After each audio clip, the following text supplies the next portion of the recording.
Okay, my name's Chris Cook. I presume I've been introduced. I have 40 years experience of the oil market, including as a director of the global oil market, which is now ICE Europe.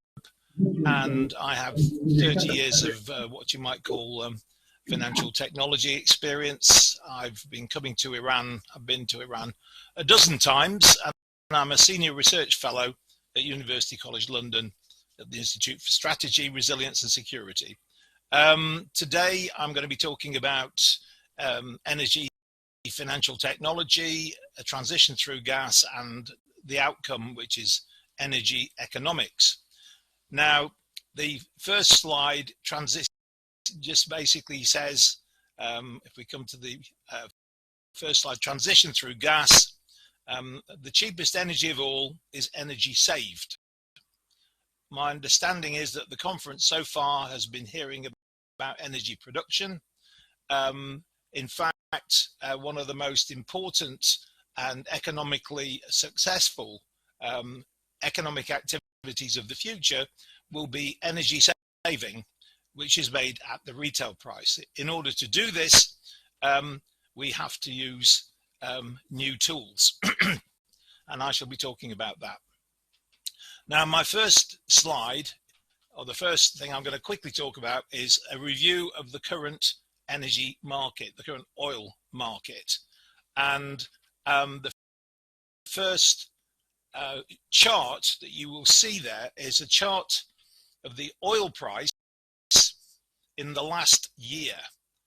Okay, that's in essentially the last year's oil price, the Brent North Sea oil price. And you will see it began the year at $70. By the 1st of December, which is only 4 months ago, it was still $70, having gone higher. And then from the 1st of December, and this is before the Russia-Iran war broke out, we saw an increase of price of $30 from $69 to $100. And during that period, there was virtually no increase in oil demand at all. If we go back to 2007 and 2009, in 2 years, the oil price went from $80 to $140 to $35 and back to $80 in 2 years. And in that time, the supply of oil varied by 3%, less than 3%. This market, ladies and gentlemen, is fundamentally broken.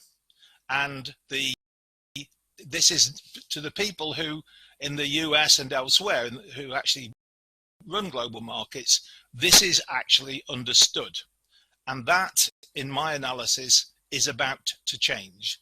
I believe in the next 3 to 6 months, we will see a completely different market emerge. And this will follow the American strategy. I'm a strategist.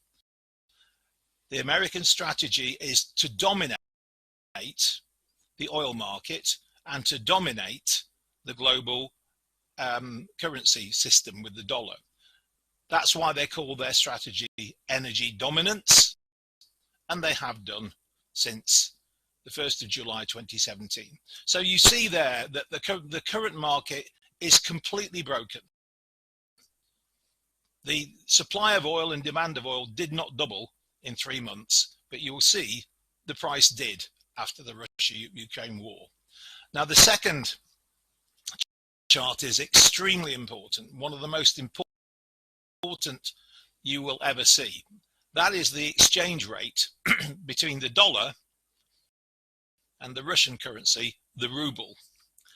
And you will see that, again, in the last year, and you will see that up until the Russian attack on Ukraine, the rate was something around 75 rubles to the dollar. When the West commenced sanctions in euros, and in dollars, you will see from that chart that the price collapsed almost within a day, 2 or 3 days. And it collapsed it almost by 100%. It essentially doubled from 75 rubles to 139. And then the decision was taken to mandate that the ruble had to be paid for gas, for MMBTUs, for thermal units. In my view, that decision was the most important money decision that has been made in the last, since the gold standard in 1971. The Russians successfully resolved a problem of their currency and a depreciation of their currency, and they did it almost overnight, as you can see from that graph.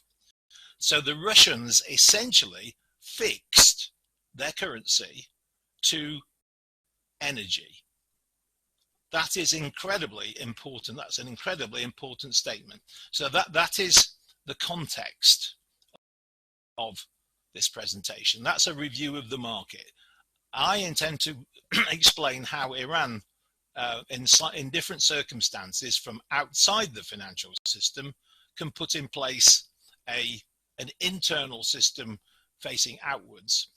Now, my next strategic slide is essentially, again, illustrates what Denmark did in after the oil shock in 1973, when the price went up by 400%.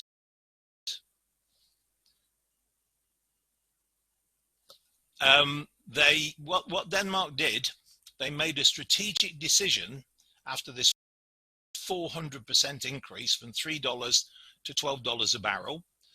They basically made a decision that for any given use of energy, so energy as a service, heat, cooling, power, mobility, light, other forms of energy, they decided that they would minimize the oil and gas that they used. That is an energy strategy. And you will see in that picture, in that image, that Denmark in 1990 had maybe 10 fossil fuel plants. In 24 years, it had small wind turbine. It had what we call combined heat and power, which is basically using the waste heat to heat their towns and villages. They took many, many other strategic initiatives with the overarching purpose of least carbon fuel cost. I call that an organizing principle. It was also, you could see it as energy accounting. They accounted in energy, not in Danish kroner, not in dollars. So that was an incredibly important strategic decision. And in my view, this is something Iran can, and every nation can and should do. Because if you reduce carbon fuel use, you automatically reduce CO2 emissions as a result. The one thing leads to another. Okay, and this is a slide that the next slide explains this. What I just said is written on that slide. Okay, I call this the principle of resource resilience. It is leading to a more resilient grid. Now, I will now move on as to how we can achieve this. We cannot, Iran nor any other nation can do what Denmark did exactly, because we have different market economies, we have different governments, we have different ways of doing things. Every nation has a different system. But what I have developed with my colleagues is tools which any nation can use. This has taken maybe 10 years. This is 10 years work, much of it working with my colleague, Mr. Kagani. So we see here energy fintech. I talk about financial technology. To me, that we could define financial technology as a combination of law, accountancy, and online communications. That's very, very simple definition of what energy financial technology is. I've been doing that for maybe 25 years. The blockchain and coins came many years later. So I've been involved in that field for 25 years. Now, the first tool that we will talk about is the energy swap.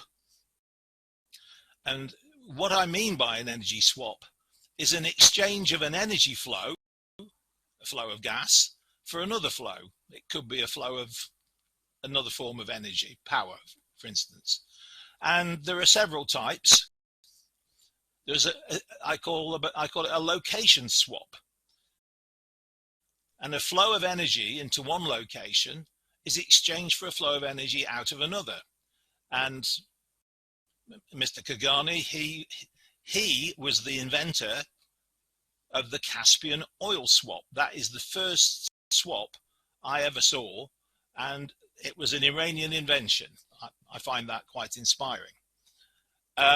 So that is a location swap.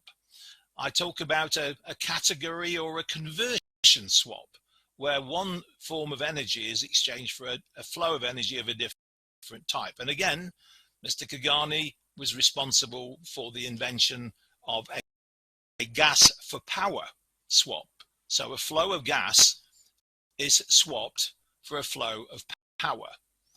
And then it is possible to combine these two, so that there are almost an infinite number of possibilities of swaps. So that is the first simple tool.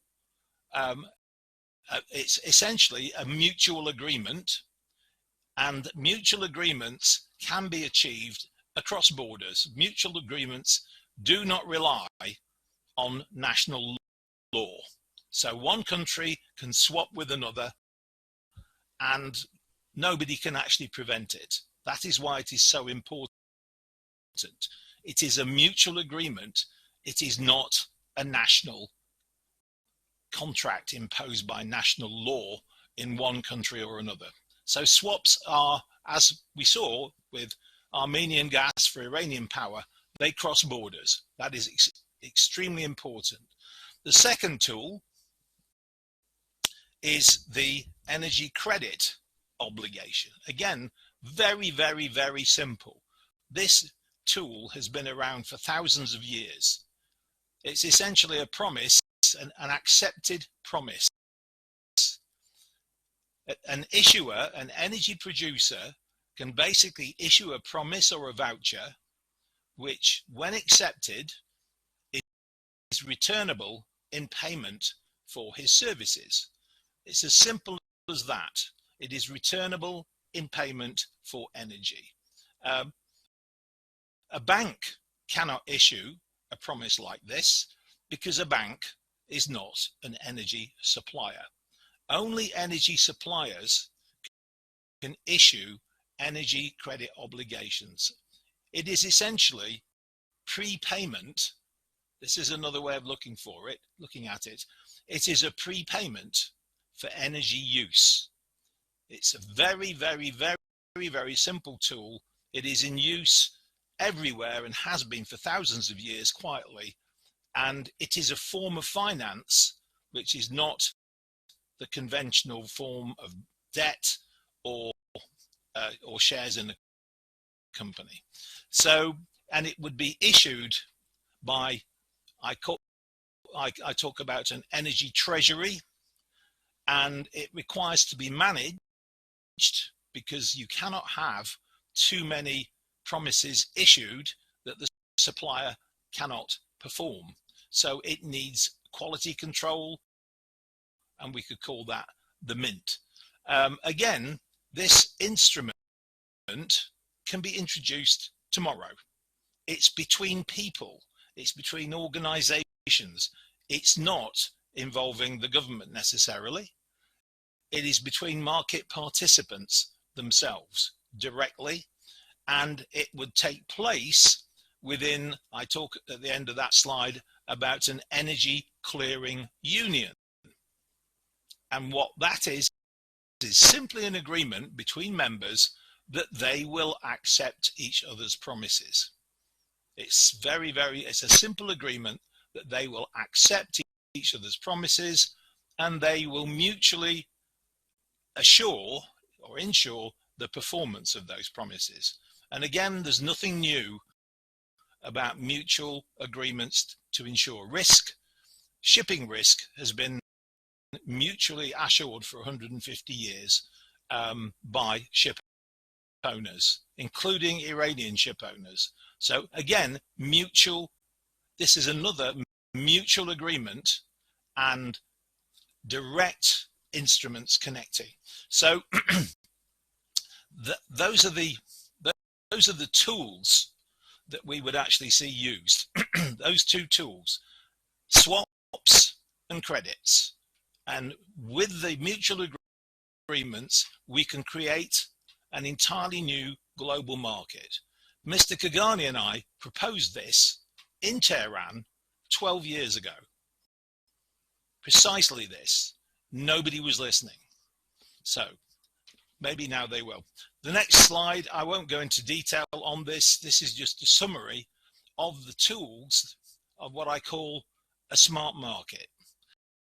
We can create, Iran can begin working with other nations, a smart market in gas.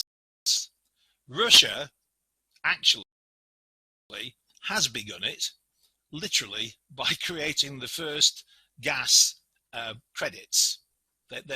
This is essentially what they did when they actually made it mandatory that their rubles had to be paid for gas.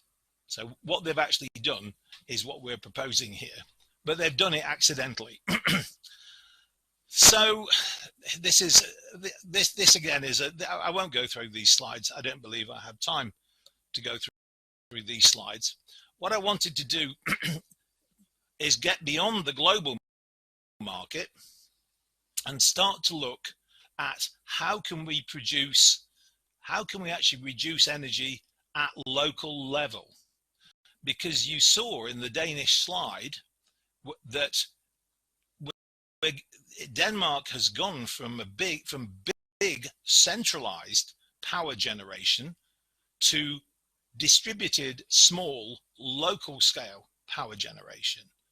Resilience is not top down. Resilient systems are bottom up and networked. And so the next slides, this is my practical research, which you will see from the slide I've been doing for maybe 10 years or more. The image in the slide is an image of the town where I live in Scotland.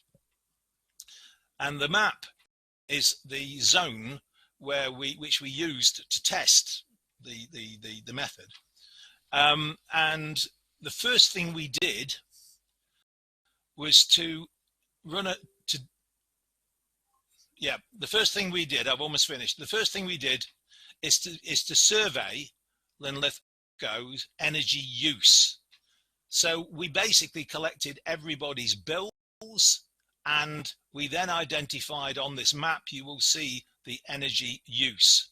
So this is what we would call a shared energy ledger or a shared energy accounting system. That is what we did in effect. So we know what the energy consumption was then in 2013. We then started to introduce techniques. And this is my last slide, the development roadmap. This is the technique we use. We map the energy use. We map the local power, thermal and bio resources. We identify well to wheel the optimal delivery of energy services at least carbon fuel cost. We procure the technology and capital partners, and we share the savings between public, investor and managing partners, which is the smart swap. and basically to provide heat, cooling, etc. as a service. That's my last slide. That's everything I've got to say. Thank you very much.